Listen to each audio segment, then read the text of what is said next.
One point I just wanted to bring up is don't be afraid to turn down work, okay? I know when you're starting out and you're just trying to get clients, and customers and all that stuff, right? You want to service everybody, but there's a lot of times where you show up to a property, which I'm going to show you right now, or you show up to a job site, whatever industry you're in, and it's just, way outside of the scope for what you got going on, for what your typical routine type services are. And I can tell you that this property right here, I just came here, they wanted a leaf removal and they said that we could blow it off into the woods. So the first thing that I'm gonna show you is like, okay, here's the drive, right? This is a private drive. It's on like the south side of it's on like the southeast side of town. So it's in like Caledonia. So I'm out here in like farm country, but about 13 and a half miles away from my house. So it is still within our service range. But okay, like look at this property though, right? Like first of all, where the hell are the property lines on this thing? Right? I have no idea. So here's this area, and then they've got this area over here, and then that house back there is the house's address. So that's the house that I was supposed to be at.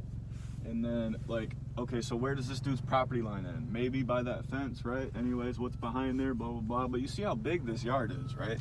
You see how big this stuff is. And I could spend I could get out of the car right now. Like, yeah, I just wasted the drive time over here, but I could spend another, and then like you got stuff like this. Like, is this his property or is this that guy's property? You know, is this his property or is it that guy's property? So my point is that I could spend another, I don't know, 30 minutes walking around this yard just trying to figure out stuff, and then I'm gonna have to send the client a whole message, be like, where's your property line? Blah, blah, blah, blah, blah. Like, what are you looking for? Where do we put the leaves? Because they said that we could put them in the woods. And all this stuff, right? I'm getting lost. And all that stuff, and and I'm just like, oh man. And I'm thinking about how, if you know, I always like, if you had the perfect setup, right? If you had the perfect equipment, you had all the bells and whistles, how would you do it?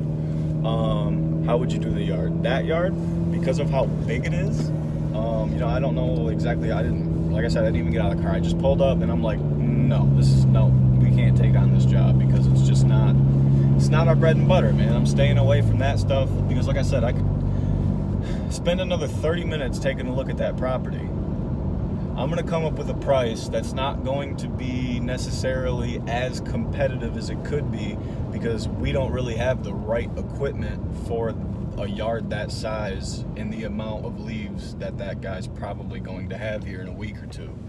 Okay, and we don't have the perfect setup because we just have backpack blowers.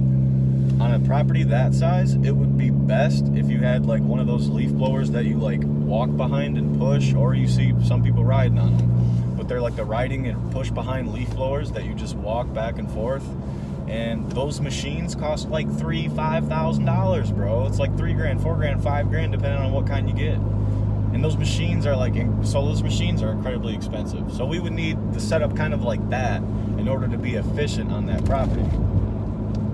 And I've got no problem just going to the like in this person, for instance, sent us 2 different properties to look at. And one of them we can do pretty bread and butter. But that one that I just went and looked at and didn't even bother with was because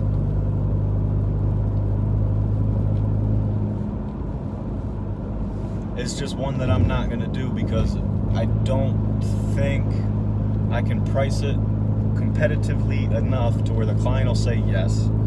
Then I don't want to waste all of that time giving that quote, determining all that crap, sending them the estimate just for the customer to say no. And then another thing I don't want to have happen is, let's say I go there and I give them the price, whether okay, this is how long I think it'll take us, here's the price. And then you do that and you're way under, bro, way under. Because once you start getting into those jobs that you're not familiar with, you start getting into those, stuff that, okay, I wish I had this piece of equipment instead of what we have now. Once you start getting into those jobs, man, you can lose your ass. You can lose your junk, man. Just everything. You hand over fist. So don't be afraid to say no. Don't be afraid to say no to the customers. I've also had a couple more quotes today where the people are just looking to have this done, and I'm like, okay, well, can you describe it to me? Okay, no, we don't offer that as a service. Or, yes, we do offer that as a service. It sounds like something that we can do. Let's meet up, go over and talk about it. Then I can tell you for sure can we do it or not. Don't be afraid to say no. It will save you money, time, and energy, and it's going to save the client money, time, and energy. So you both win. Don't be afraid to say no. There's plenty of fish in your market.